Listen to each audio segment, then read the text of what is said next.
अस्सलाम वालेकुम दोस्तों, आज मैं आप दोस्तों के साथ रोज़ा खोलने की दुआ शेयर करूंगा। उससे पहले अगर आपने वीडियो को लाइक नहीं किया तो वीडियो को लाइक कर दीजिए। चैनल पर पहली बार आए हैं तो चैनल को भी सब्सक्राइब कर दीजिए। रोज़ा खोलने की दुआ। बिस्मिल्लाहिर्रहमानिर्रहीम। अल्लाहुम्मा इन्नी लाका सुमतु वाबिका अमनतु व अलैका तवक्कलतु व आला रिज़्किका अफ़्तरतु। तर्जमा, आय अल्लाह, मैंने तेरे ही लिए रोज़ा रखा और तुझ ही पर भरोसा किया और तेरे ही रिज़्क पर अफ्तार किया। दोस्तों एक मर्तबा फिर सुन लें।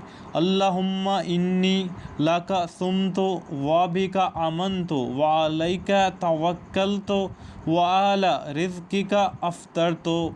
तर्जमा, आय अल्लाह, मैंने तेरे ही लिए रोज़ा रखा और तुझ ही पर भरोसा किया और तेरे ही रिज़्क पर अफ्तार किया।